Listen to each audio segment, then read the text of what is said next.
Hello, everyone, and welcome to PWD Allies podcast. My name is Brent Frain. I'm the host. Please subscribe, like, and share the content to your fellow family members, your allies, and whoever else is in your life around you that would love to, hear more about the content that we put on a regular basis out on the show. Disabilities affect everybody in our lives around us and around the world. Anyone can become disabled at any point in time in their life, or you're born with a disability. So it does affect everybody's life in general. We talk about these things all the time, and there's so much more to talk about. And I always say on my podcast, if you'd love to come on to the show, reach out to Neil or myself, and we'll get you scheduled in. Basically, we have Mondays, Tuesdays, Thursdays, and Fridays open during the weekdays. So we can get you scheduled in as long as it's no later than 5 p.m. Eastern time on a weekday. Definitely, we can accommodate you. I love to hear your stories. I love to hear what your how things in general affect your life as a person with disabilities in the community across Canada. And we actually get people around the world that come on too.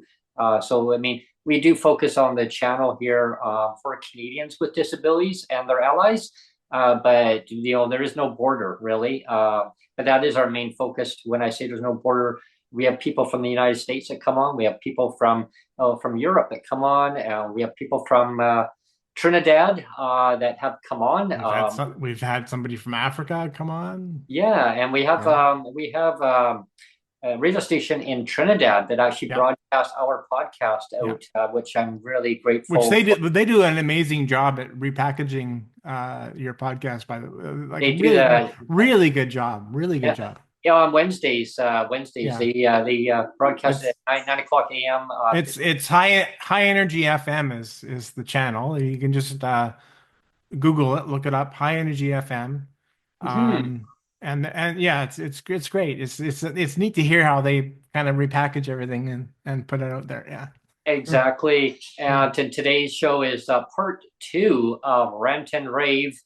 So I hope that people Mhm. enjoyed the part one. Part one, we really focused a lot about the election in BC that's coming up on October 19th. Today is, Friday, October 18th, one day before the BC election. Yeah. So it's going to be really interesting. It's going to be a razor close election. We have, again, I will just let their viewers and listeners know that what's happening in BC. Just at the top of the show here, we have the leader for the BC NDP, David Eby. They were in government. Now we have an election coming up, so now they're all leaders. So we'll see what happens. We have the leader for the BC Green Party, Sonia Furstenau. So we'll see if she can get some more seats in the legislature to hold whoever forms government to account. I mean, she will hold them to account. Mhm. And we have the leader for the BC Conservative Party, which hasn't been in government for like 100 years. Yeah. That's John Rustad.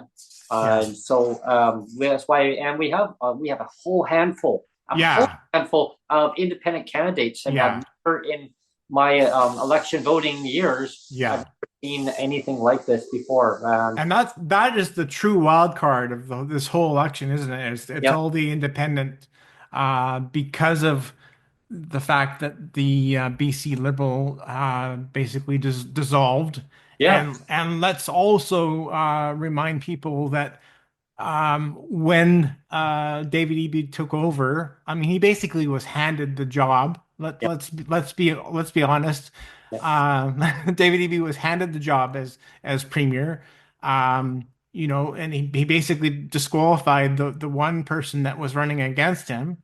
Remember?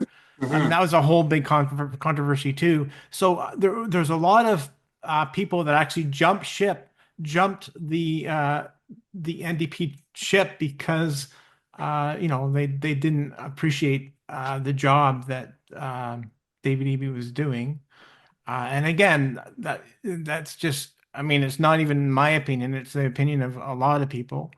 Um, Mm-hmm. and you don't have to dig too far to even know that that John Horgan himself was never a big fan of David Eby.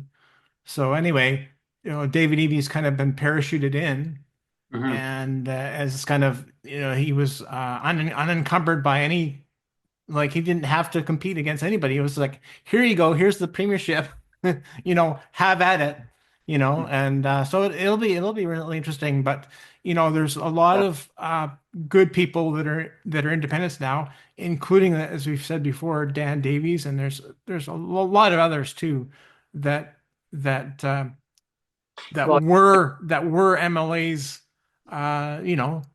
and yeah, there's a whole that were elected, and very good MLAs, and they've chosen to be independent this year, and mhm. so I hope a lot of them have really good success. Dan Davies being one of them for sure. Yeah, and there's Karen Kirkpatrick. There's a whole bunch of them that are great great colleagues to Dan Davies. That I think their voices are going to be heard in the legislature. I hope and I wish all the candidates great success in the upcoming election. Nonpartisan. I think basically anyone who basically puts their name forward in the election. I wish them great success. I really wish them all well. Regardless of which political party they're in. I mean, putting your name forward for an election. I mean, it means a lot because they care about deep down they really care about what they want to do to try to make change Yeah. in people's lives. But what I want to say on that part though, to get this story, the rant and rave part, is to get it going here is that people with disabilities, like, it's no fault of our own, right? I mean, we're Mhm. we're born with disabilities, like, and I always say we acquire them as we get older. And disabilities don't stop at age 65, and though the federal government says that, well, the cutoff is that time, and no, you don't get a disability Yeah. status anymore. You just get your old age security and GIS and all the other CPP and all that stuff, and hope that it doesn't get clawed off you. Mhm. Um, yeah, that's another topic in itself. But of course, having that dangled over from an election point of view, like promises in a platform, to break that down, we kind of went over that in the part one of the rant and rave, where BC NDP and their platform, they have support for CLBC, share, I guess, rent share or whatever. So that only goes for people with disabilities under CLBC. Yeah. That doesn't for the general PWD. Which again is a very small It's a percentage. small percentage. Yeah. Yeah. It doesn't really help the majority of the Mhm. PWD in BC. But we're told that we got to wait till next year of July of 2025 to wait on a Canada disability benefit that we all know that it was completely bungled up, and the federal government was told, do not go down this rabbit hole, do not do this, from top Mhm. advisors and through all the organizations and across Canada, who are want to lift people out of deep legislative poverty. They've all basically told the federal government in committee meetings, people with lived experience, people with disabilities across Canada, through submissions and also through meetings. I mean, they did consultations. They wanted people's inputs, and again, the federal government completely went down the rabbit hole, and knowing damn well that it was going to make people with disabilities suffer in Canada. I mean, promising oh, I promise you, like 4.5 years ago. Now we're in 2024. We're October 18th of 2024. Over 4.5 years ago, we were promised something. If you're going to make a promise, then you need to fulfill that a promise. Rather than like 4.5 years later, and you still haven't figured it out. Yeah. So people that are listening and watching right now, the federal government, it was in the PBO, okay, and it was in the report stating that $2,000 minimum, okay. And that's just that's in general. That's not without a person with disability. Like if you have a disability, okay, now that amount is actually even higher than that. It's greater than that because your Mhm. expenses are even higher. Now that was just a basic amount. So that amount would have gone on top of your provincial disability across Canada. So it had been that amount, 2,000, plus your amount from your provincial assistance. So that would have been over $3,000 a month. What did the federal government do? Oh, before I go to that part, it was based on the individual. Okay. So what did the federal government do? They said, here's $200 we're going to do, and it's based on a household. So Yeah. imagine 1 out of 10 scale, 10 meaning, yeah, we're going to get the $2,000. They went right back to number one. Well, So they basically took all of the input that yeah, was given yeah, they flushed it down the toilet. by the disability community and said, "Oh, well, we're not going to listen to any of it." Yeah, I yeah, mean, they did. that's what, like, nothing. They listened to, like, they listened to nothing. Yeah, And what it's what just they did, like, Neil, was wow. they put it down the toilet and they did one of those rapid flush toilets. It's just Yeah. we don't want this. It's just crazy. Yeah. You Anyway, I'm know, gonna hand it over to you, Neil, because yeah, the show started here on the other topic. one of the things that I wanted to touch on is, when we had Jeff Leggett on the other day, um, he mentioned a quote from David Eby that Jeff got it wrong because he said the other day David Eby said this, and like I didn't know, and you didn't know, Jeff was just saying it at the time, and Jeff honestly thought that it was just the other day it was said. Yeah. But the quote was that, you know if you want to, blow your entire welfare check on crack, that's your right to do that. And I mean, and that's something that Dave Eby did say, but the thing that we got wrong, and the thing I want to apologize for, the thing that we got wrong is the time frame, and it was a pretty significant time frame shift. Uh, it was something that David Eby did say, but it was before he was premier. It was said in 2009, Oh, so a full 15 years ago. wow. 2009. You, Wow, you that was know, time and machine. I mean, when you have parties like the BC Conservatives and BC NDP, they're just throwing my back and forth and kind of duking it out and throwing punches. Everybody kind of plays fast and loose with the truth, right? And I just want to say that I don't want to do that. I don't want to play. I don't want to play fast and loose with the truth. So I'm here acknowledging that our mistake, and I mean, it was an innocent mistake from Jeff too. Like Yeah. he didn't know. Like, it was kind of put out like it was said yesterday, and it really wasn't. Mhm. It was said. It was said 15 years ago, like I said, back in 2009. But the fact of the matter is, he did say it. David Eby did say it. Not as a premier, but as a lawyer. He said, if you want to flush your entire welfare check uh, and smoke crack, that's your right. And I mean, so I am apologizing that we got the time frame wrong. But the reason why I'm still leaving the video up is because it still gives a kind of window into the heart, mind, and soul of who David Eby is. And because the fact of the matter is, like, people don't change their spots. Like, we can pretend that we become completely different animals in 15 years, but that's the fact of the matter is we don't. Mhm. And that's why, like, the thing that Mike Harcourt said 30 years ago about that people on welfare are all cheats, varmints, and deadbeats. That was said 30 years ago. Wow. Yeah. And as Time a pro again. Yeah. as a province, like people with disabilities are still feeling, 30 years later, are still feeling the repercussions of that statement.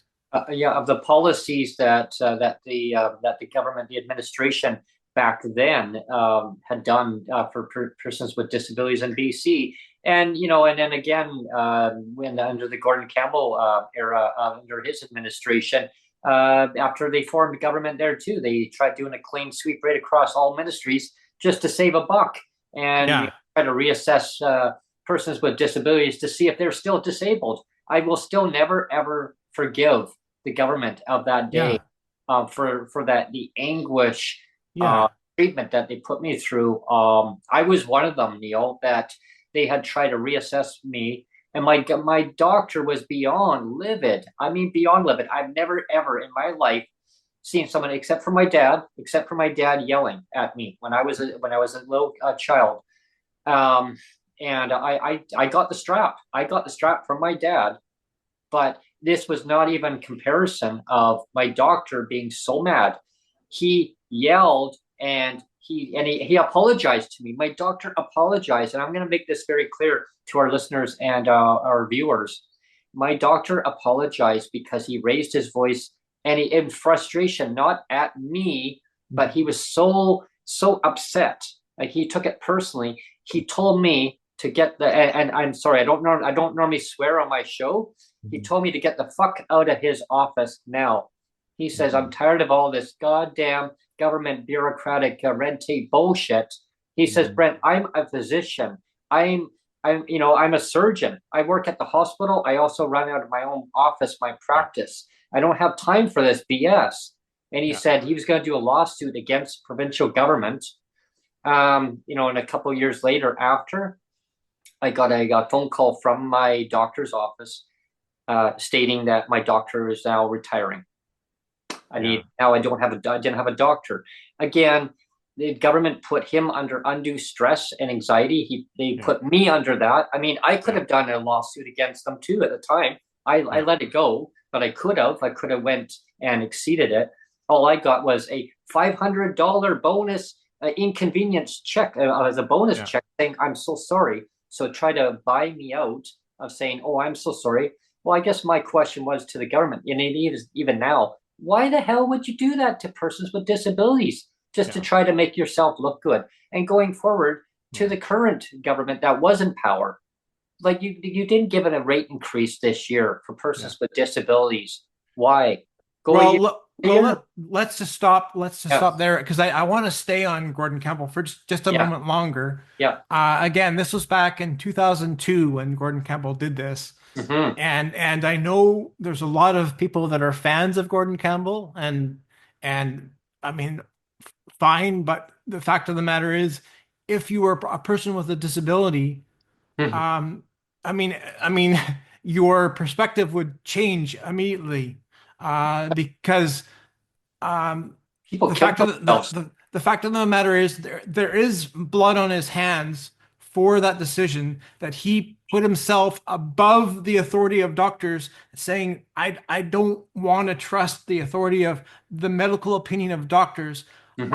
I am, as a premier, I'm going to veto that opinion and say it doesn't matter and just have everybody reassessed. And when he did that, there was a number of people that committed suicide because Yeah, they were under stress they from, did. from from that decision. So there is blood literally on Gordon Campbell's hands. And I mean that, One of my neighbors, Neil, actually sadly was one of the victims yeah, that did, and that's why I take it very personally. And yeah. someone that I know in my life, I won't mention, but it's from from one of the parties. But yeah, had told me too the same story, and it's really disgusting It's that any totally disgusting. yeah, any Yeah, party, I don't care, like, nonpartisan, of which party, like, we need to take care of our citizens and our residents. yeah, Persons with disabilities, if you're a senior, you're low income, persons with disabilities, I mean, we all live in this province, we all live across Canada, we all live whatever province you're in. We need to take care of our brothers and sisters, mothers, yeah, fathers. We need to take care of our veterans too, and yeah, that's coming up soon too. We'll get into that yeah. part later in the show.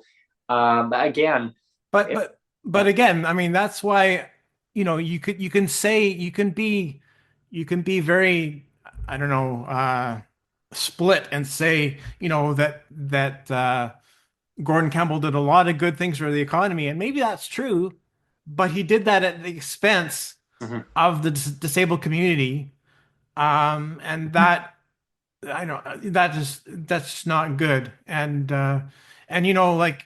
just the other day, actually, my parents actually, I'll say right off the hop, but my parents have never, I don't think, watched any of the episodes of the PW podcast, Oh, and I don't know why they just don't. So it's a good so show. It's a good show. yeah, so they don't know that I rant about Mike Harcourt all the time. And just the other day, my dad said, because we were talking about the election, he says, you know what, I think Mike Harcourt was one of the better premiers that we had. And he just Oh, kind of off the cuff said that, and I just about kind of puked in my mouth, right? yeah, I can. I didn't say anything. I didn't say anything because I thought, well, what's the point? But he said, yeah, I thought Mike Harker did a pretty good job. And again, if you're not a disabled person, you're gonna say, yeah, he did a pretty good job. But the fact of the matter is, he put himself out there as an advocate of disabled people, which was a lie. He deliberately enlisted oppressive policies like the clawback, like eliminating the pension. Yeah, I was just gonna It, say, took away the pensions. Yeah. it all started with him, right?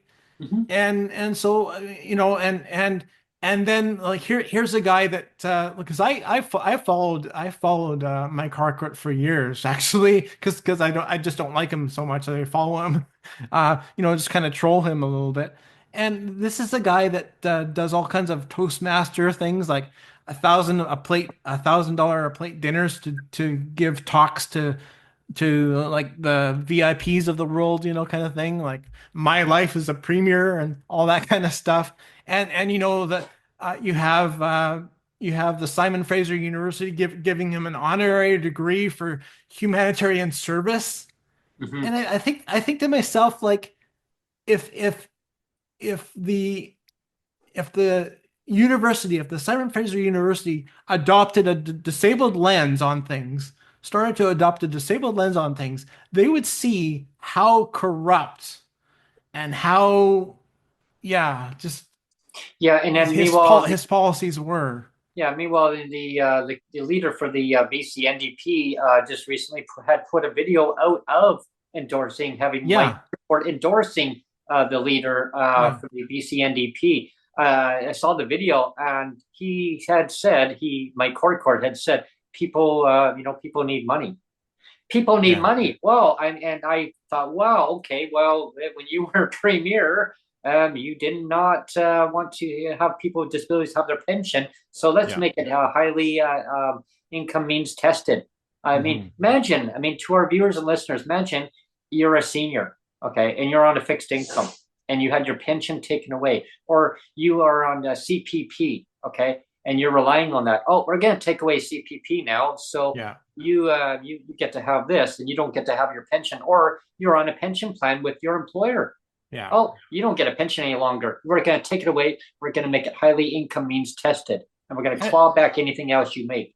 and Now, again, this is not my opinion. I mean, no, of course, I'm biased. Of course, yeah, I know I'm biased. This is not my opinion that a pension should be honored.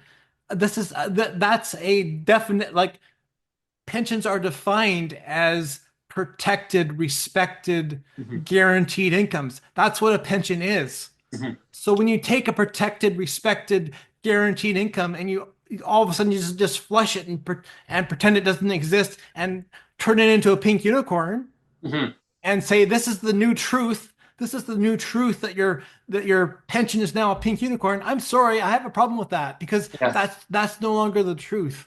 And when I mentioned about when I pick out certain names and I say a certain person, well, they did this and that. I want to make it very clear that it's the policies that that person Yeah, directed to make it happen. yeah, Okay, so yeah, when we mention on the show certain people, it's not meant as a target throwing at them. It's the policies in yeah. the system that what I want to see changed so that we can now eliminate archaic policies that were Mhm. written probably way back in who knows, maybe back in the 1500s. I don't know when they were written, but whatever Mhm. successive governments going forward, you can modernize these things. You can actually make BC a better place. When I was a little child, I was so happy. I was so happy saying, this is a great place. And we went through, elementary and high school and through social studies, and we would study all the provinces and we'd have to learn all the capitals. Like, what are the capitals for every province? I can still tell you all that right now because it was drilled into my mind. But we got to learn about that. Who is the prime minister? Who are all the premiers of the Yeah. of the country? I bet if we asked the average person, who are they? I don't know. Maybe they do. I don't know. We should do that one day on the show. Eh? That would be kind of a fun Well, episode. I'm glad you're talking about the past, Brent, because to go with my I love apology history. I love history. I to used history. yeah, to go with that, I just wanted to transition Yeah. going back to our apology for getting the time frame wrong about what Yeah. David Eby said and when he said it. He did say what he said, but it Mhm. was back again, like we said, in 2009. But I wanted to also I don't often talk about my mother-in-law. Great. My mother-in-law from my previous marriage. I still talk to her almost every day and have lunch with her at least once a week and go to church with her every week. Nice. I've maintained that ever since the death of my wife. I've been maintained that from you know for the last 11 years. It's been an ongoing thing, and I treasure it. You know. Mhm. And anyway, I just saw her like last Sunday, and she said, I should say that of course, my son is pretty involved in the podcast too, or he has been. Yep. We do No, he's amazing. food reviews and game reviews and stuff like that. I still But want you to get your son to play some Elvis on here. That'd yeah, be well, we'll do yeah. that. We'll Yeah. do that. But what I was gonna say is one of the things he did when he was over at when he was over at my mother-in-law's is he subscribed her to the channel, to the PWD Allies podcast, Oh, the YouTube nice. channels. So and she's not very technical savvy or technically literate, but she does love her Chromebook. She's got a little Chromebook and she loves it because she can keep tabs on emails and the church bulletins and stuff like that. So Keep up she to date and on she stuff. and she likes to watch YouTube actually. Oh, cool. But again, she's a little bit computer illiterate. But the fact that my son pressed subscribe, it means that she automatically gets every time I post a video, she gets that notification saying, "Oh, there's a new video." Yeah, that's how neat it is when Yeah, for people who want to figure out how do I do this? Do I get a notification? I'm glad that you explained it because yeah, using YouTube to access the shows, like, yeah, as soon as you subscribe, that's it. That's all you gotta do, and you're always gonna yeah, get the notification when our show pops up. So yeah, people say, I don't know how do I use YouTube? I always remember that. yeah. How do I use YouTube? And again, so my mother-in-law's pretty computer illiterate, but she Hmm. she still loves the computer and Yeah. but the fact that she's subscribed now, she gets the automatic notifications. Here's a new Cool. video, and she does watch them. And she actually kind of criticized me on the last podcast, Cool. the the part one where we were very kind of very opinionated about David Eby and about Mike Harcourt. And she said, um, I don't think you should be hard on the government like that. I think, the government deserves respect. And she says that's not very Christian-like of you. And and it kind of opened my eyes. And I said, well, yeah, actually, that's a fair point. And I just wanted to say, I think people that have watched this podcast know that I am a Christian man. I've been a Christian man for, since about age 33. So that's, I'm what am I now? 56. So it's been about 23 years, I could say, that I've been Christian. And it's important to me. It's important to me. You know, and so yeah, I mean that was a valid point that what you were doing wasn't very Christian-like, and if we watch back the first part one, I mean there was a lot of poop references and more than that, right? Yeah. I think we set a record for the amount of times we said poop and different variations of that. And so that's true. That's all true. So again, I can apologize for that as well. It's very true that it's not Christian like, and I should maybe hold my tongue a little bit more. Um, but I do want to say that that if I if I sometimes seem like I'm losing my cool a little bit and not being Christian like on the last part one, Right. it's just I have this kind of righteous anger, you know, and I don't try to I'm not trying to put myself in the position of God at all, of course. But it's kind of this righteous anger, like this isn't right. This isn't right what the government's doing. And so, I get angry and there's a story in the Bible from I think it's told in both Matthew and in Mark. It talks about when Jesus comes into the temple, and there's all these people that are selling. They've turned the temple. They've turned this place of prayer where you're supposed to just pray to God.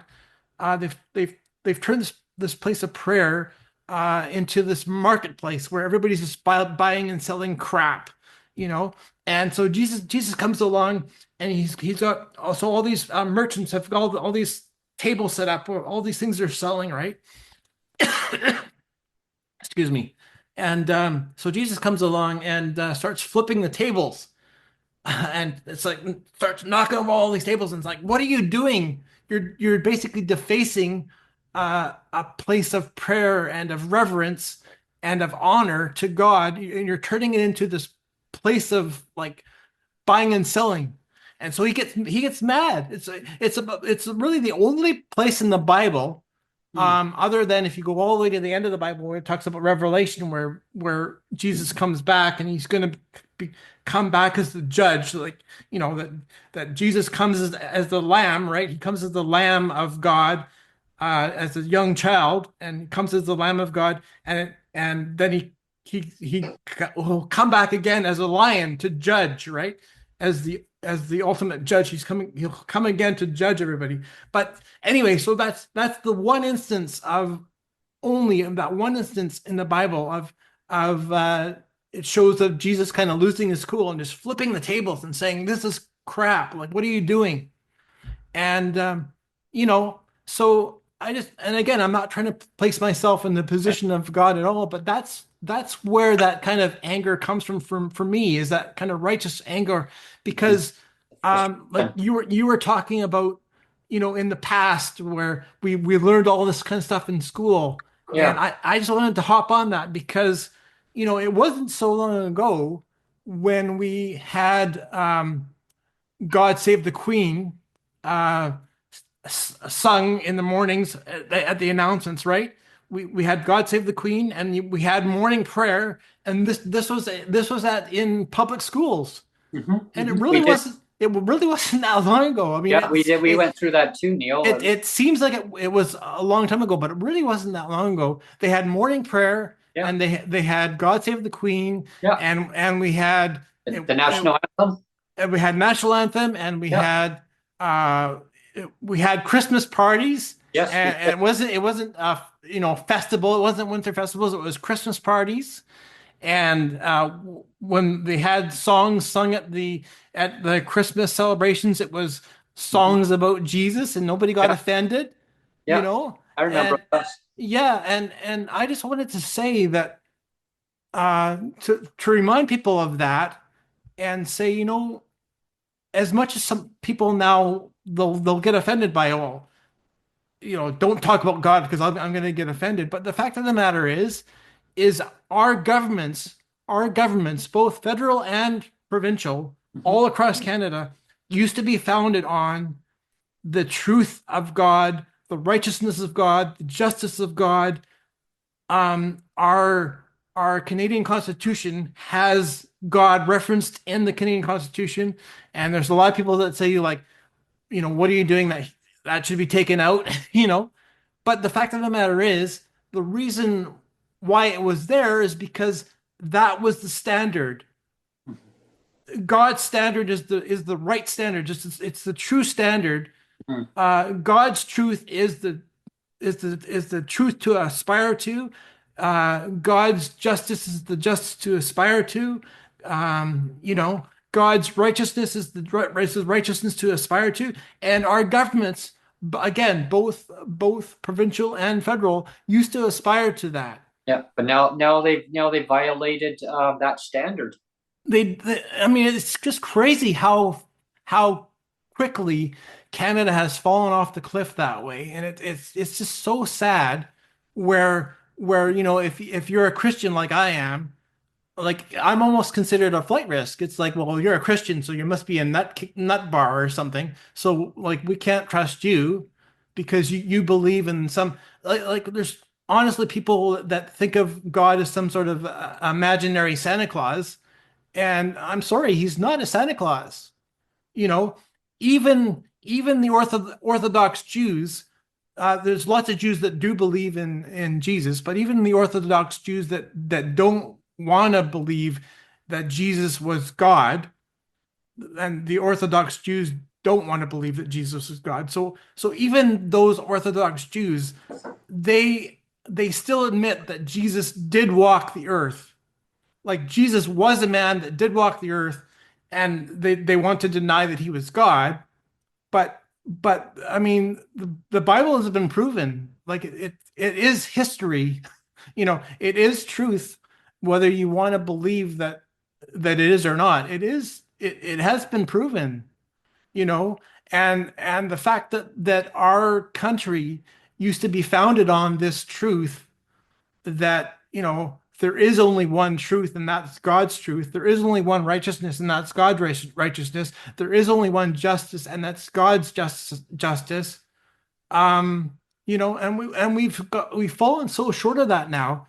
And it's like, let's pervert and twist all this truth around and then have all these pink unicorns running around and say that that's fine. And it's not fine. It's not fine. Yeah, And exactly. that's why I get pissed off, and that's why I lost my cool and all that. Yeah, And I do want to apologize for that, though. I do want to apologize for that. But yeah, that's why it comes from a place of righteous anger, just like when Jesus was flipping the tables in the temple, saying like, "What are you doing?" kind of thing. yeah, and I want to apologize well too. Because like sometimes we'll like rant and rave. Like I mean that's why it's rant and rave part two, but it's to get out the facts and what's happening in persons with disabilities in our lives, like policy decisions that affect from government that affect our well being.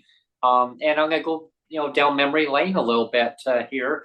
But at first, I want to apologize for if we've if on the show if we've offended anybody at any time, and that's not what it's all about. We bring out the facts of policy decisions from politicians and the game playing of, oh no, he said, she said, oh, your government was in power for so long, and oh, your government was in power. Why didn't you do it? I want to see politicians work Yeah. together. And it's not difficult. It really is not difficult. And I don't know why governments seem to have a problem with that. So I'm going to go down memory lane here and put this into context. Okay, you can work together. So let's go back down the time machine way back, and I think we can all relate to it. Whoever's watching, listening, when you were in elementary school, what did you do, right? What did we do, right? We sat around, the teacher, elementary teacher would get you to sit around, maybe not, but I think in many cases you sit around in a little circle. Let's huddle around in a circle and let's just meditate. Let's just kind of meditate and what your thoughts are in your mind, the good times that you're going through. Let's just share your thoughts with each other, okay? So that's what we're doing right now. Now we're going to share little stories. What did you learn today? Right? People are saying, "Oh my God, what is he doing? This is boring." No, this is not boring. This is not boring because what you do is you actually learn from each other. You learn about respect because what you're doing is you're huddled around together in a little circle, right? So you're actually talking amongst each other. Can I play with that? Can I play with that? Okay, it's all quiet time, right? So we learned how to add, learned how to subtract, what letters, I mean, how do you spell, right? And we learned how to respect each other, right? And so when children got out of hand, you then did say, okay, don't do that again. Okay, you're gonna have to stay after school. But you learn to respect each other, saying a common ground about respect and having dignity, right? So I learned all that going forward. Then we'd have quiet time where the teacher would play a little guitar songs, right? Then as we went through school, right? We then go through, into your grade 6, grade 7, now to prepare you to go into high school. Well, to prepare you is, hey, it's going to be a whole new world out there. It's going to be a whole new world. Get ready because you're not going to have all your same people around you, right? You may have some, you may not. They may go to other schools. So to prepare you, and that's what the government should be doing, is preparing people to helping them succeed, meaning income supports. Okay.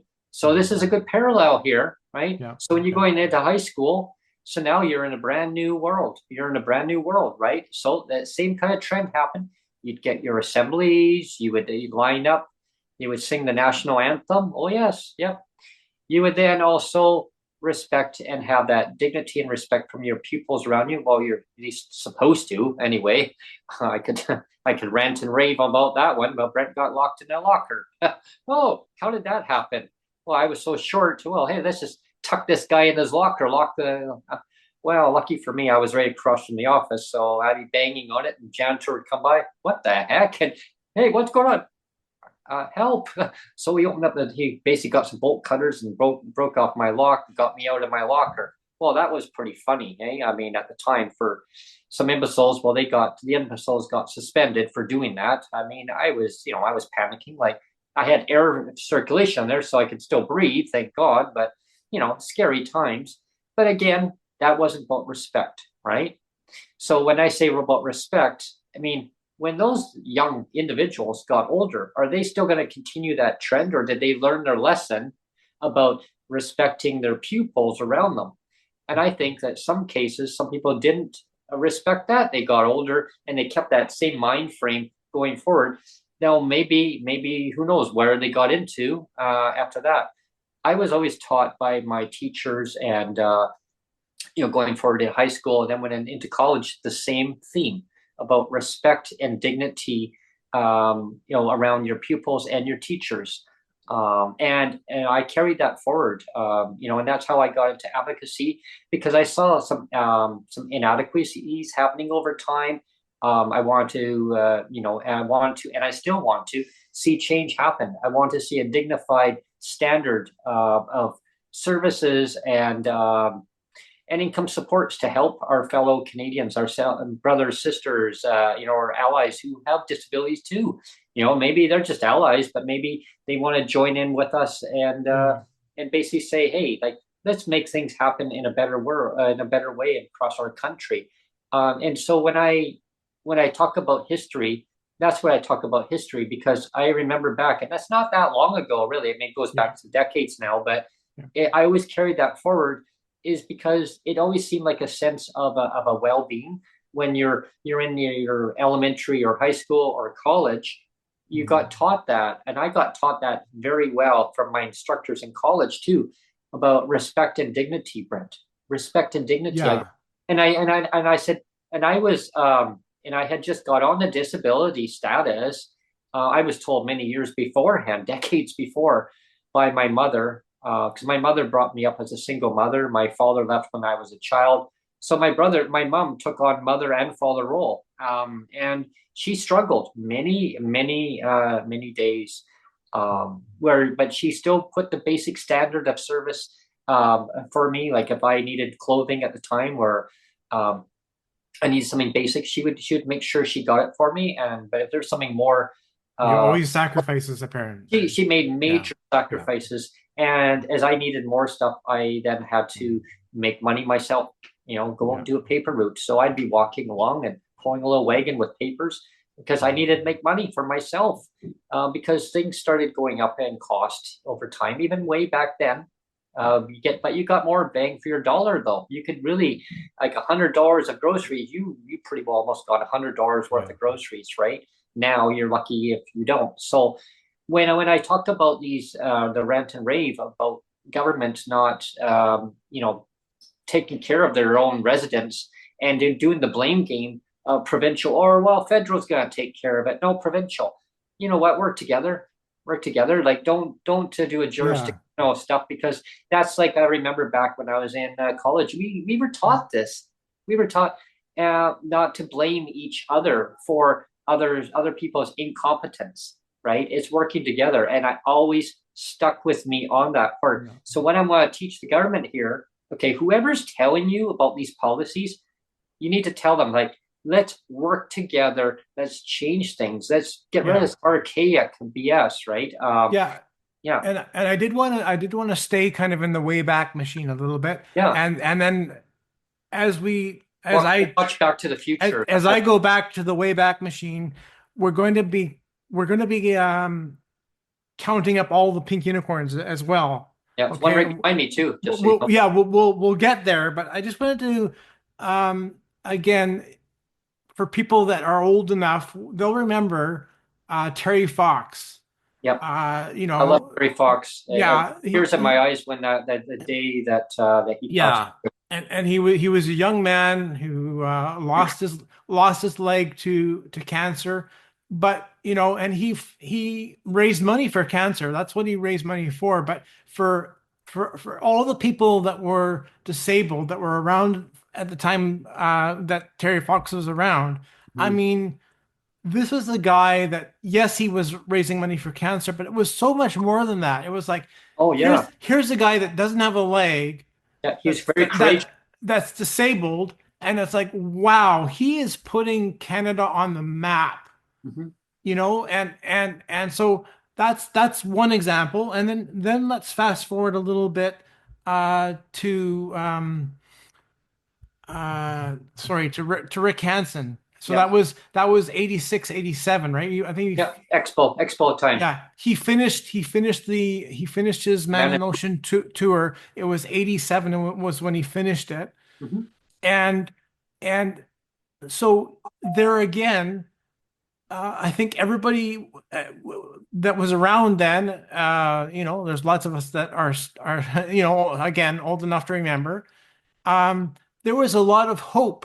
There was a lot of hope then, back in 90 in 87, excuse me, that wow, things are really going to change for people with disabilities. That things are going to really raise the profile. He's really going to, and in some ways he did. Don't get me wrong. In some ways he did. But let's put things into context and actually remember that it was only 4 short years later when you had Mike Harcourt suddenly get rid of the disability pensions.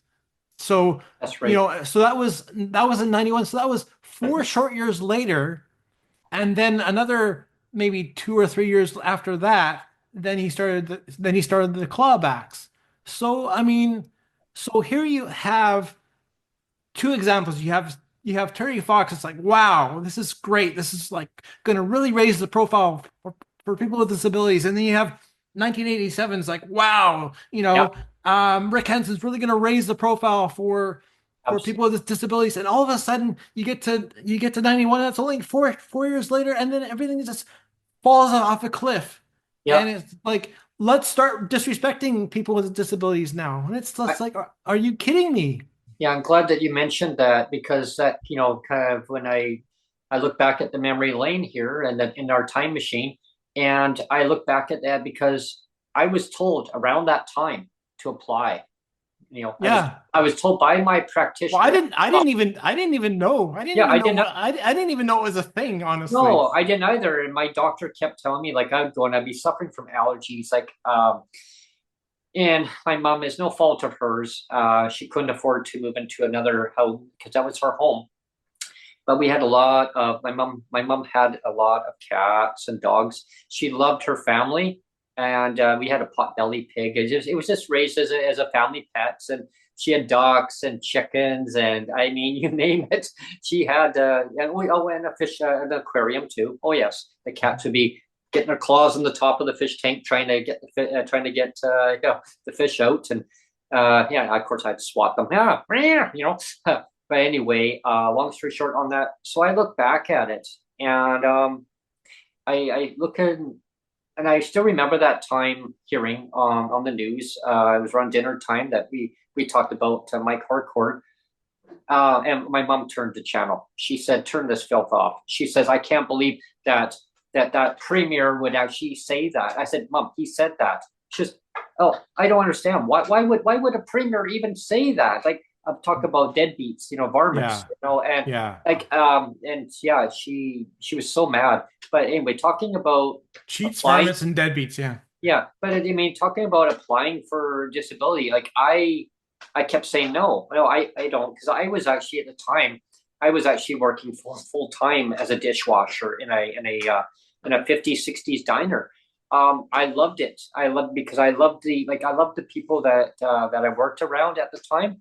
They made me feel welcome, like and respected, and they knew that I was having difficulty at times. I couldn't work in the kitchen itself because I wasn't fast enough, and my hand and eye coordination. They got so flabbergasted with me, right, Brent? Can you just maybe just focus on what you're doing then? And they were nice to me about it, but I realized that over time that's something that I wouldn't be able to do long term. But I kept putting my mind over matter, mind over physical, and my mind kept saying, yeah, you can do this, Brent. Just keep going. And of course, that was the narrative that one of my instructors had said. Well, I was going to college at the time, right? And so I got discussing it. I said, well, like if I leave here, I don't know what I'm going to do. They're like, Brent, I mean, this came from my instructor from college, Brent. Maybe it's time that you maybe need to maybe look at applying for disability. No, no, no, no, no. I don't need that. No, it's a pension. And my instructor thought, and so did my doctor, thought the pensions were still there. And Yeah. that's why I'm glad that we should bring this out on the show. We let the public know that perception that governments are going to be there to take care of their residents, their citizens. Yeah. It's like a camouflage. It's like actually, well, hello, actually, no, they don't. Yeah. And so my instructor kept saying, well, no, Brent, you really should. I see the trend happening.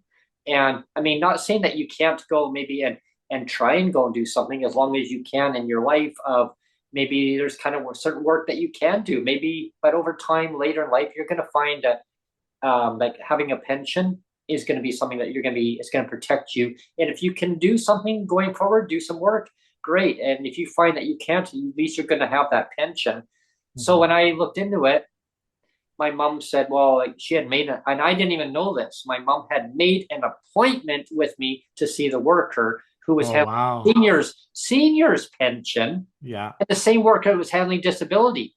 Oh, wow. Like, and then she said, oh, hi, Brent. I'm like, oh, hi. And then she's like, so your mom said that you want to do an application. And I'm like, not really. I go, thanks a lot. Like, thanks a lot for making an appointment for me, like without consulting me. But she's like, well, this is in your best interest. And the worker said, it is. This is in your best interest. I go, so it's a pension. A pension? No, maybe your mom misunderstood. My mom says, no, it's a pension. Oh, no. The government got rid of that actually under the Harcourt administration. What? No, I said to the worker, no, my doctor even said it's a pension. And my instructor said, oh, I'm sorry, maybe there was a misunderstanding. I go, can you maybe tell my instructor in college, and hey, maybe my mom misunderstood. I went to the college when I said they were livid. My doctor was livid. Yeah.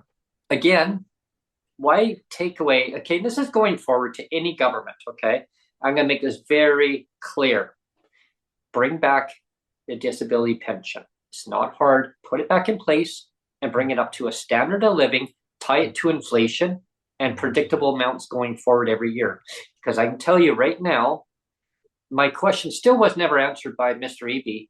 David, my question was not answered. I asked you a question on the radio, okay, on CKNW one morning. I asked a question, and it wasn't from me.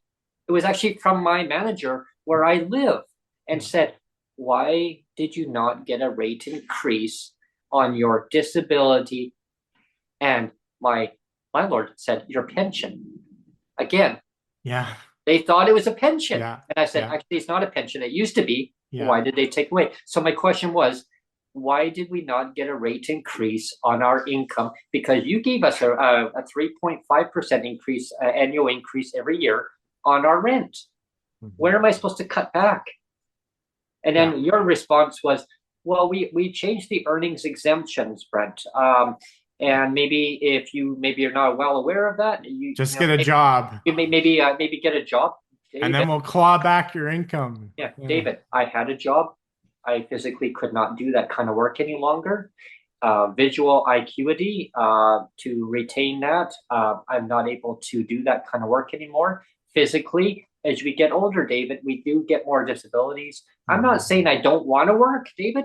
I'm not saying I don't want to, but mind versus physical, there's a big difference on that. Yeah. It's like saying, hey, your mind can say, yeah, you can do everything you want.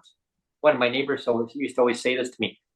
You could just go and do whatever you want, really? Yeah. Well, because that was that mindset. But anyway, I'm not going to ramble on that part. But the fact is that people who are medically assessed and disabled and designated as a person with disability are assessed by their practitioner for a reason, right? And you go through a lot of paperwork in order to determine that. You don't just magically say, "Well, I want to get disability because I just want to be protected." No, it gets a point in time in your life where you need to have. It's like seniors. You get a pension, right?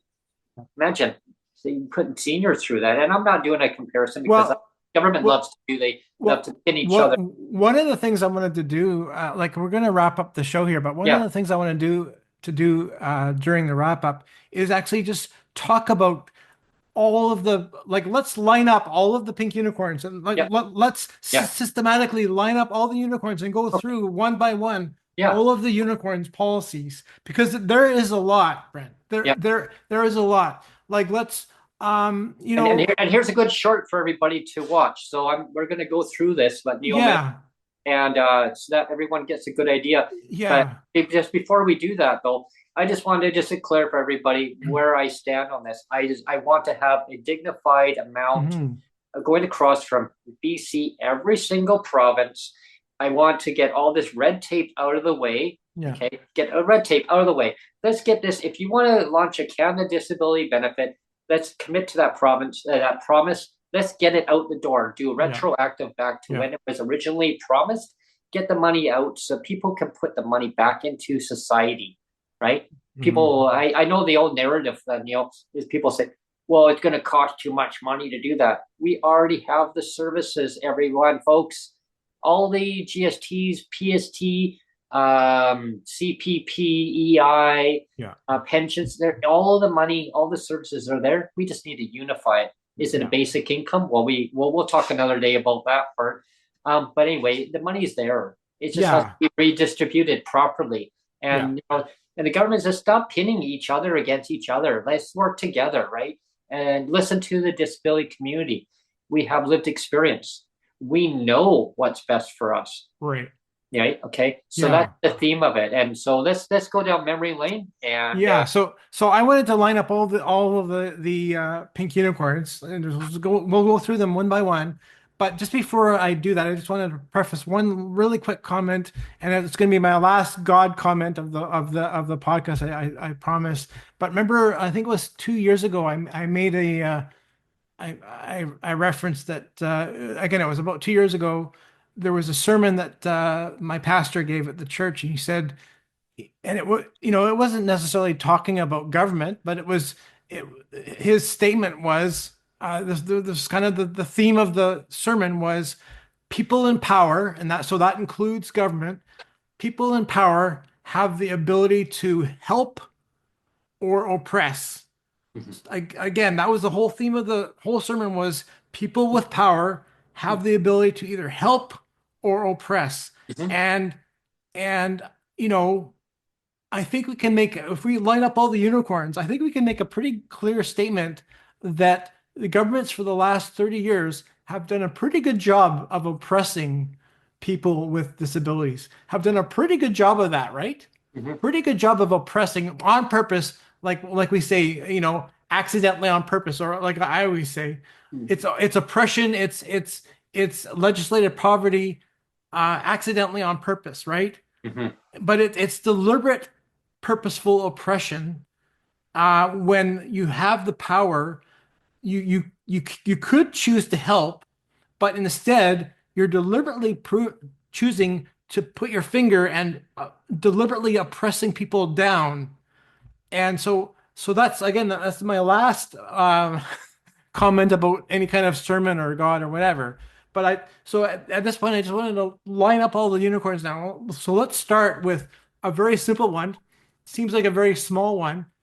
Is the PWD bus pass. We used to have it here in BC. It used to be a yearly thing. It used to be $45 for the whole year. The government took it away for equity in the system. And again, like I've always said, you don't take something away and call it equity. You usually add something. It's usually boosting something up and adding something to make it equitable, not taking something away and calling it equitable, right? Because that's just you're playing with that definitions at that point. You're deliberately perverting definitions, which government loves to do, which the government loves to do. So here's that first pink unicorn where the the people with disabilities in this province now do not have that yearly bus pass. You have the elderly, you have the seniors that do, right? Hmm. Hmm. So there you're pitting people with disabilities against elderly and saying, well, seniors get the bus pass, but people with disabilities don't. So that's unicorn number one. Unicorn number two, uh, you talk about this all the time. Uh, See, again, seniors get what are called that safers, the rent subsidy, right? The safers amount. So seniors get that. People with disabilities don't. People with disabilities don't get that. Seniors get a pension. People with disabilities don't. So that's unicorn number three. And then I mean, we can go on and on, right? I mean, I'm sure you have your own set of unicorns, um, but this idea that you know pensions for seniors matter, but it doesn't matter for people with disabilities anymore. We can just Hmm.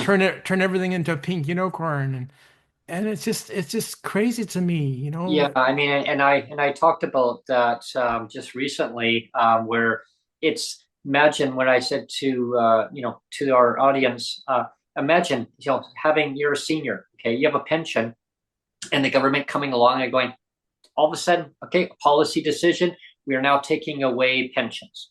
Yeah, Imagine, and then so you're now going to have a heavily means tested yeah, income, but you're not going to be protected having a pension any longer. That's yeah, how people with disabilities feel in the province of British Columbia, and also, and like I look at also there's another province in particular that does the same thing. Now, again, I don't know why provinces pin each province against each other. Ontario does the same thing. hmm, Ontario does the same thing. Now it's jurisdictional.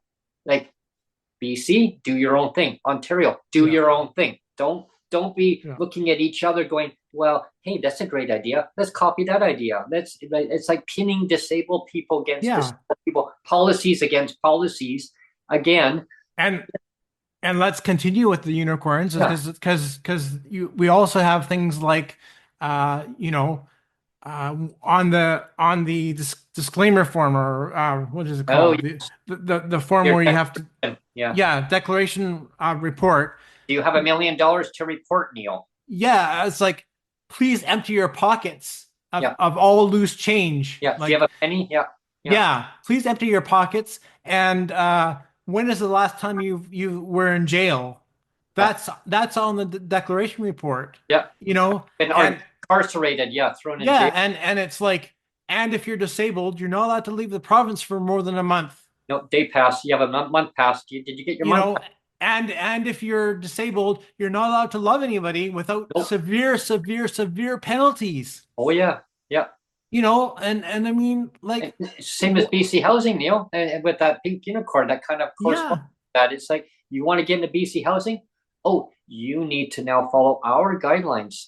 You cannot be in a relationship. Oh, you're in a relationship. Oh, then you need to have one file under BC Housing. How Yeah. about a roommate? Nope, sorry. How about a friend? Nope, sorry. Well, and let's finish off with the biggest unicorn of them all. Yep, And you just touched on it, Brent. yep. Was this whole BC housing thing? Oh yeah. It's like the government says we're gonna build, like David Eby's said now in the election, like we're gonna build 300,000 units. Mm, Well, that's great, but where are they? right. They're not there now. But in the meantime, people with disabilities, you can find a place for $500 a month. That's fine. That's Oh yeah. totally fine. You know, $500 a month. That's a lot. That's a Oh, lot to find a place. oh yeah, yeah, exactly. So that's a huge unicorn right there. So I mean, again, we're talking about deliberate, purposeful oppression, Mhm. and to have government say that $500 is a lot, Brent. Oh, $500 is a lot, Neil. You should be able to find a place to rent for that, or oh. you should be I able to remember afford your mortgage for way that. way back in the 1980s. My mom rented a house, a whole house. I mean, a whole house for $425. Yeah. $425, a whole house, 3 bedroom. Well, and again, let's keep it on topic a little Yeah, bit with the election. yeah. Just the other day, I heard Sonia Furstenau made a comment that back in 2017, which was only 7 short years ago, Hmm. back in 2017, she said the average rents for Victoria, and I mean, I know you can verify this, Yes. the average rents in Victoria were somewhere around the neighborhood of eight or to $900. Nine hundred That $988, and now it's over $2,100. Yeah, Nothing has been at changed in that least unit. at least. At least all the things So that changed is change the lock on the door. That's it. yeah. And that's So why we talk about REITs, right? And we'll so talk. in 7 short years, the rents have over doubled. Yeah, And the government says, oh, well, just wait for those 300,000 units to be built. Well, they're not around. yeah, And the wait list for BC housing is 20 years now. yeah. But then you got to go through all the And you criteria. got to go through all that red tape. But And if you it's have a friend, O'Neill, if you have a friend under BC Housing, and I want everyone to understand this because I heard right for myself, I asked a question: what if you have a friend? What Yeah, if your friend that just wants and your friend's PWD? Say you know somebody. I used an example. I said, what if you have a friend that maybe lives 2 or 3 doors down, who's PWD, and you say, you know what, they can't afford the market housing. Maybe their place got sold or condemned. They got to move for whatever reason. I mean, think people do move in life. I mean, my gosh, like I don't know, unless you love your place and it's not falling apart or it's not being sold or whatever the case may be, situations happen in life, and some people do move. So I said, what if your friend wants to move in with you into BC housing? Nope, nope. And the answer was no. And I said, yeah, so you're basically guaranteeing that won't happen. And I was told right to my face, well, right to my ear, not my face, on the phone, well, Brent, why do you keep saying no guarantee? Here are the facts. Here is the actual policy. Up again, everyone, policy. yeah, Your friend and you cannot move in unless you and your friend are in a relationship. You need to yeah, follow. So I said, oh, so you have to be common law. But what if your friend and you are not in a relationship? So you're saying that you have to move in together. And then when you move in together, you're now going to be common law. Okay, yeah. so what? You're going to have a whole bunch of friends. What if you have a whole bunch of your friends? Like you've got 50 friends. Now, this is So to blow people's minds. But if you have 50 friends and they say, hey, BC Housing says, you know what, normally we don't allow this, but you and your 49 friends, 50, all total, you can all move into I don't know, there's no such thing. And this is like a magic unicorn. Mhm. we've got a 25 unit place. There is no such thing in this world, but Yeah. magic unicorns, Yeah. imagine 50 of you all move in. Yeah. Now you're all common law. You're all common law. Yeah. How is that? So you That's can what all survive on one check, maybe. yeah, yeah, yeah. And that's why I say that's the thinking process here Yeah. that the Yeah. government puts into place. Come Mhm. on, like this, cut the red tape. Give me the big scissors and I'll Yeah. cut the red tape for you. People need housing. Yeah. They need housing. And by not having like that fixed, what you're doing is you're suppressing down people with Yeah. disabilities, their lives, their decision making of where they want to live and be. Yeah. The fact, I've said this to the minister yeah. that's actually on, and I Yeah. had suggested to bring in the what Safers has, as seniors have, Yeah. and Yeah. I said the minister at the time had said that was a brilliant idea, Brent, a Yeah. brilliant idea. I guess, and so Yeah. Sheila Malcolmson. Sheila Malcolmson. Yeah. I guess people are thinking, okay, what is he talking about? So what I'm gonna say is, and what I did say was, as a suggestion, as a highly recommended suggestion, was to extend over the Safers program, which is 30% of your income to housing. So with that, how that works is that so you're on your check, as I say, as seniors would have your base amount. They don't have the shelter and support. They just get one check. They don't have it divided between shelter and a support. They just get a check. Yeah. Okay? And but PWD, you get shelter and you get that support. And the reason why PWD, and I was explaining this by a worker one time, why PWD do not have that, because they have the shelter portion in their check embedded in the whole check. There's a section called shelter and there's a section called support. If they get rid of that word shelter, you now have the same, but with same kind of criteria as seniors. However, seniors have a pension, it's protected. PWD don't. So easy solution: get rid of the word shelter and turn that PWD highly income means tested back to the way that it used to be as a pension. So now you have it just like the seniors do. You now are eligible to have in market housing. You're now eligible to have that system extended over to PWD and market housing. So if you live in, I don't know, you live in an apartment building in, I don't know, I'll just say Langley. You live in an apartment building and you don't have to move. You don't have to move at all. My mom didn't have to move. She had got on to Safers at the time. She never had to move from her place to where BC Housing told her, well, maybe you need to move. They told her, well, maybe you should move to a BC Housing facility. No, this is my home. And the worker had told my mom at the time, no, Gladys, you don't need to move. You can stay in your home. Really? Yeah, you don't need to move. Well, what if my son, Brent, wants to move? Well, he can move wherever he wants, but he'll have his shelter portion. He'll have to use his support portion to subsidize the balance of the rents, because rents were at like $475, $500. So there was always that $325 at the time. Yeah. And actually it was $275 and went to $325 and then $375, and we know that it stayed frozen until 2023. And then they gave an increase up to $125 up to $500. Nothing in 2024, but hey, but anyway, I guess my point is that you have to subsidize the difference. And how the rent geared to income works for seniors is that they will get that top up by the government on their income. They give it to their landlord. So now PWD could actually technically stay in their own home where they live, and we don't have to wait for 300,000 units to get built.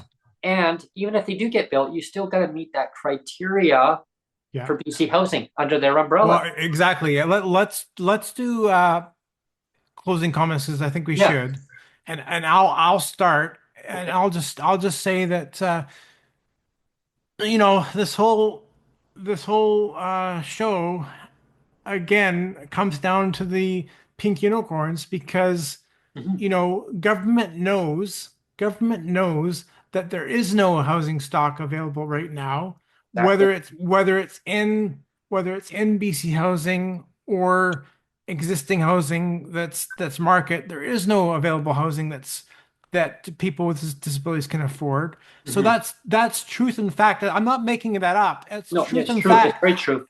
It's truth and fact that it's not available. So if they know it's not available, how is it how is it how is it not oppressive to say to both you and me and all of the 100,000 people with disabilities in the province, how is it how is it proper to say that we know the housing's not available, we know it's not available, but here's $500, have at it. Go try to find a place for $500. Hmm. That is deliberately oppressive pink unicorn policy Yeah. that is meant to be discriminatory on purpose, very deliberately, like I said, accidentally on purpose. Oh And yeah. that's just wrong, right? And that's why Because the big unicorns grow larger over time. They yeah, have, and like I said, let's bring it right back full circle. There's a reason why on the part one I got mad. yeah. I mean, again, it's a righteous anger because I'm a man who is like, you know, I'm a Christian man and I believe in the truth of God. I believe in the righteousness of God. I believe in the justice of God. Hmm. And it just pisses me off that our governments, both provincial and federal, do not care about what is truth and what is righteous and what is justice anymore. They don't care. Hmm. Hmm. And I just want government to start caring both on every level, whether it's provincial or federal. I want them to start caring and saying, you know what? Truth Absolutely. matters. Truth matters. Righteousness matters. Justice matters. No more pink unicorn garbage.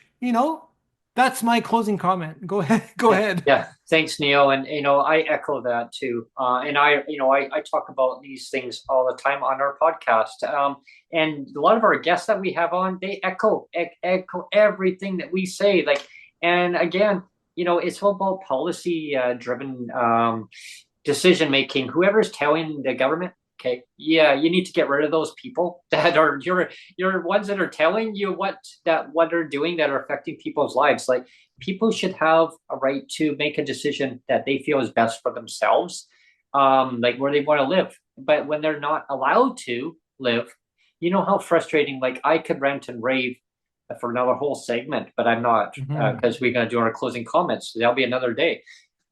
On a different theme, not rant and rave, part three. No, this is part two. But I guess the fact is, I don't talk a lot about what goes on that in where I live right now. Um, we have a neighbor who moved above us, and it's making our life a living hell, beyond a living hell. We're Mhm. getting earful from our management company saying, "Oh, come on, yeah, you guys are exaggerating it." No, like dropping things on the floor, and it echoes. One day I was doing a podcast, Neil, Neil, and I'm surprised that it didn't pick up the audio. It was Mhm. so loud Mhm. that literally the couch shook. The couch shook, like Yeah. it was like Wow. a big thud. And Mhm. I mean, imagine watching TV. You're watching, just relaxing, bang, Yeah. and and the management company, oh yeah, go come on. Like there's like they downplay it. It's almost like they want you to move. Like it's almost like they're doing things. It's Mhm. like planting, like doing a plant of parachuting a person in there, saying, Yeah. here, let's move these people here to irritate them because Yeah. we've got laminate flooring Yeah. where we live. And the laminate flooring, it's creaking a lot. And over time, I was doing some research and reading up, and I was talking to a contractor just recently about this too. The flooring needs to be replaced. Management company says no, it's not going to get replaced. Why don't they want it replaced? Okay, there's number one. It's going to cost them too much money. No, it won't. It's actually easy because I was actually talking to Sonia too. Her dad was saying that it's not hard to replace that. He used to build places, so he knows. I mean, it's bolts. They just have to get tightened up. Or if there's underlying issue with it, it's maybe it's rotting underneath. It still needs to be replaced. It's called preventative maintenance over time. After every so many years, you need to update your place because if you don't, it's going to fall apart. And of course, politicians would actually probably agree with me what I'm saying right now. They'll say exactly REITs, right? REITs, yes, yes. They just want the profits. That's exactly what they want. They want you to move so that the Mhm. landlord now can jack up your rent as high as it can go, And my manager actually admitted that to me one day and said, the investors just want a rate of return, Brent. They just want a rate of return. Their stakeholders, our stakeholders, they're expecting a rate of return. And if we don't get them a rate of return, well, it's very unfortunate. I go, what? You're hoping people move out? Yeah, pretty much. Yeah. And that was the word, pretty much. And the guy admitted it to me. And I thought, Yeah. wow, why are you telling me that? So what Yeah. I'm saying is that when the Sonia first know on her platform, she has said that she wants to put an interim amount in play, like an interim vacancy control in place on the platform until we can get other stuff built, right? Yeah. Now And that's sh- the pretended because and it's like, she's admitting that the only way to fix the current house yeah, problem, yeah, because there is no housing available, the yeah, only way to do it is to actually give people more money. That's the only exactly. solution. So That's the that's only solution. and that's what I explain is that we're running like rent geared to income, right? 30% of your income to your rent. So by doing a vacancy control as temporary, like she had said, she was asked that question on a radio talk show. She said in the interim, right? In the interim. So let's cool the market down a little bit here for now. And some Yeah. landlords will say, no, that's a terrible idea. I would say yeah, like in the long term, probably not a good idea in the long term to keep vacancy control in place. And I know Sonia first of all has agreed on that. Like, yeah, like we can't forever keep it in place as that. But in the meantime, put that in place, the vacancy control in place, then get rent geared to income in place for PWD and market housing. Let's get rid of the shelter name.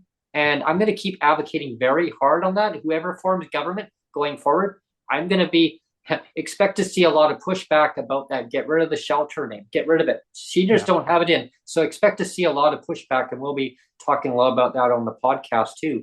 Yeah. I want to see that eliminated. It does not need to be in place. One of our panelists that we have on, well, we will be doing kind of reviewing that going forward, who lives in Alberta, has also had mentioned to us before, yeah, like we don't need that. We don't need that shelter portion in place. And I mean, I look back at it and I always questioned it. Why do PWD have a shelter portion in their check? Like, It's another oppressive pink yeah. unicorn And thing. so people understand, well, what does that shelter mean? So once upon a time, people in SROs had that shelter portion. People, majority of PWD live in market housing. We don't have $500. Like you can't find a place for $500. Even an SRO, which in my opinion should be all torn down. They Yeah. should be all abolished. Those are Yeah. single room occupancy. Those places were built way back in the early 1900s. The electrical system is shot. The buildings are just completely run down. Imagine PWD and living in there. I had a worker one time, Neil. They've had fires in there, Yes, I and had a worker one people time have who said, died because yeah, yeah. I had a worker one time said, well, why don't you go and look at something like that? There's a single room occupancy. I go, would you live there? Well, that's not what I'm saying. I'm saying there is an opportunity of getting cheaper housing. I go, would you live in there? I know I wouldn't. Would you live in there? I'm telling you, so you're refusing to get cheaper housing? I go, would you go and live in a mud pit? No. Why either would I? Would you go and live in a I said this. Would you go and live in a pile of dog shit? Excuse me? You're being rude. I go, would you go and live in a pile of dog shit? I would not. Then why would you expect that to be done for persons with disabilities? I said, I ran circles around, and I made the lady actually walk away from me. I go, so do unto others as you want done unto you. My mom used to drill that into me all the time, and The golden rule, the golden rule. yeah, and I had an instructor who drilled that into me. Brent, do unto others as you want done unto you. And I always carry that forward with advocacy. Same thing, is to teach the government enough is enough. Let's work together. These are my ending statement today. Do unto others as you want done unto you. Okay. Yeah. Now work together. You can change the system. We've taught you how to change the system in BC and across the country. Advocacy doesn't stop. Canada Disability Benefit right now, as it stands, it's a freaking joke. It's a gut punch. It's disgusting. That needs to be changed. Either commit to it, or you know what? as my mom used to always say to me, Brent, shit or get off the pot. I mean, get off the toilet, right? So Yeah. either you're going to commit to it. I mean, you promise something like it's like me saying to you, Neil. I promise, Neil. Yeah, we're gonna do part two of Rant and Rave. When? Well, I promise we're gonna do it. When? I don't know. I don't know. I haven't figured it out yet, but we will. When? That's exactly how PWD feel. How the federal government has treated us. Yeah. And I know some of the individuals across the country are very disappointed on how it's been developed. I echo that. I know we can work together. Let's just get it done. But at the same time, BC has its own responsibility of taking care of their own residents.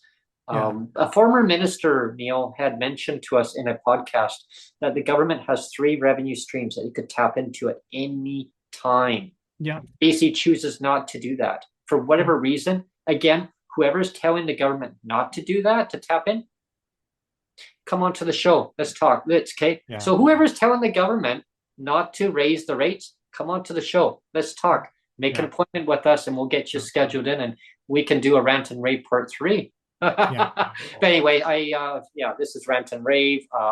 Brent's going off the rails. Yeah. I guess it's been ticked off, right? I guess. Yeah, and we will punch out, but I just wanted to make one very quick final comment, and that's that, and I think you will agree, Brent, and I hope everybody with a disability will agree with this statement, because I think it's pretty universal, is the thing about having a disability, a lifelong disability, is that it keeps you humble. It keeps you humble, and it makes you, like, it brings you down a couple pegs, right? It just does. And I don't wish ill on any MLA or any politician or any MP, but you kind of wish, even for a day or two or a week or whatever, that all of these politicians that are saying, like, I'm gonna be the one to fix this.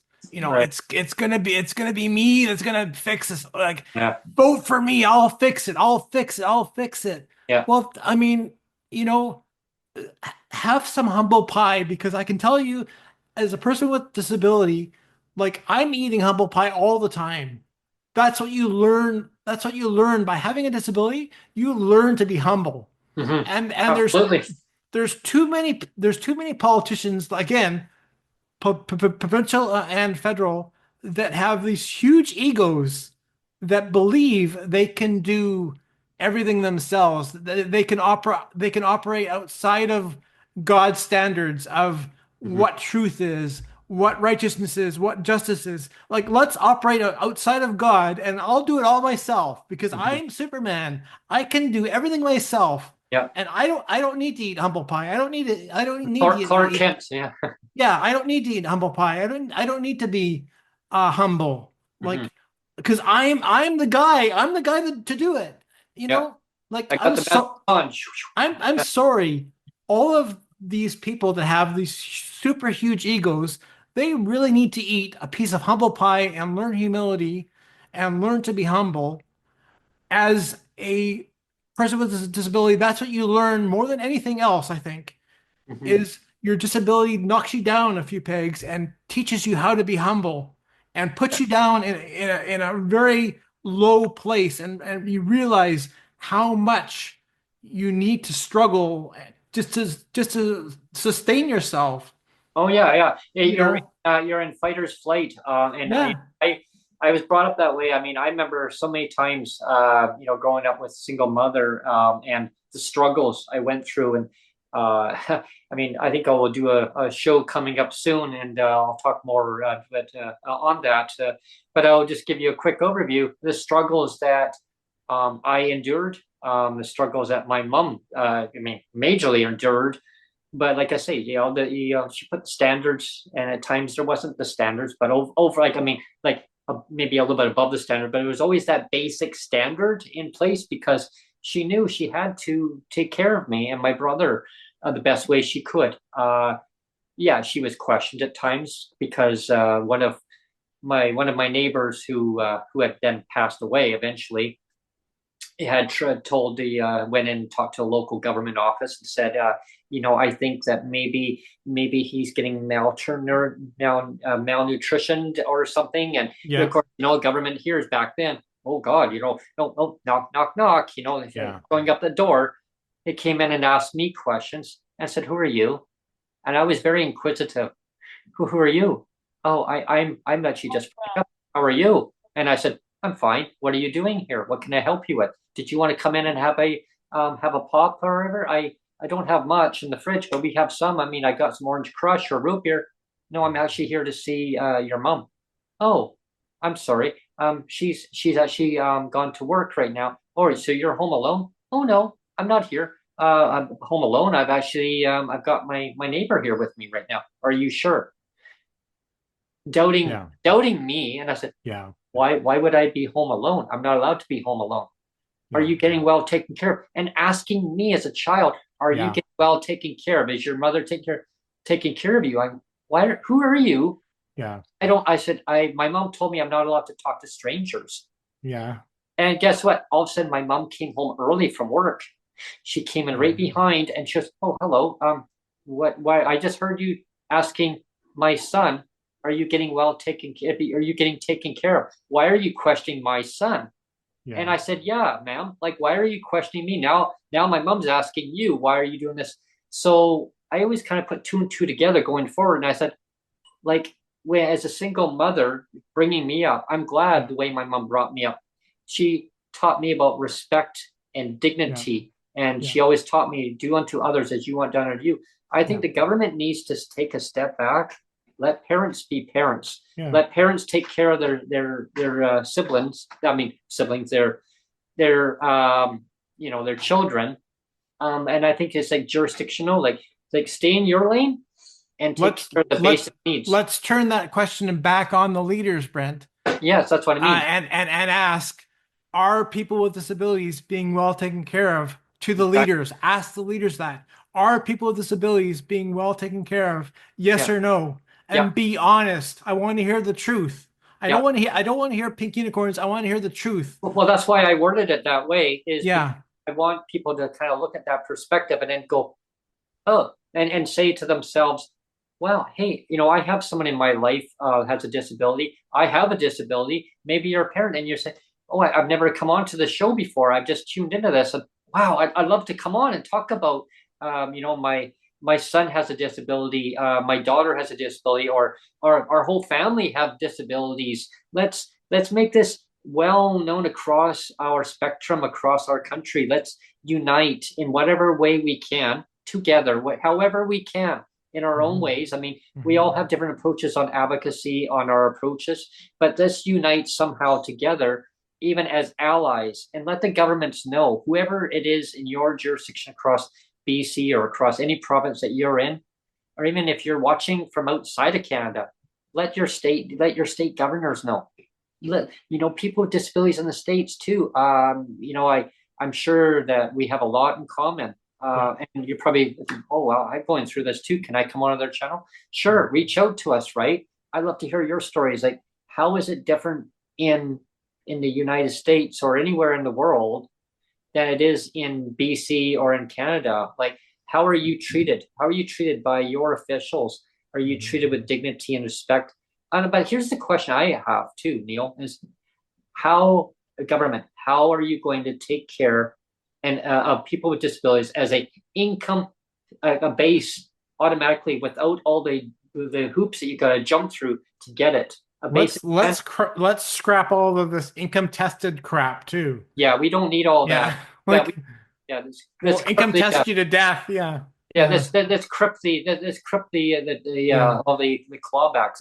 Let's get rid of Yeah. all this We stuff. do need to get Yeah, off the podcast, Brent. sure. But let's just say, yeah, like this is the day before the election. Yep. Apparently it's going to rain a lot tomorrow, like Oh, it is. rain a ton tomorrow. But I still want everybody that hasn't voted, get out and vote. Like, if you have to take an Uber or whatever need to do, get out and vote. Your Because vote counts. Your vote your takes. vote counts, and make it count. And hopefully we can, like, be the change that needs to happen. Yeah. Yeah, definitely get out there and vote. Make your vote count on who you feel is going to be best representing your community, your best interests.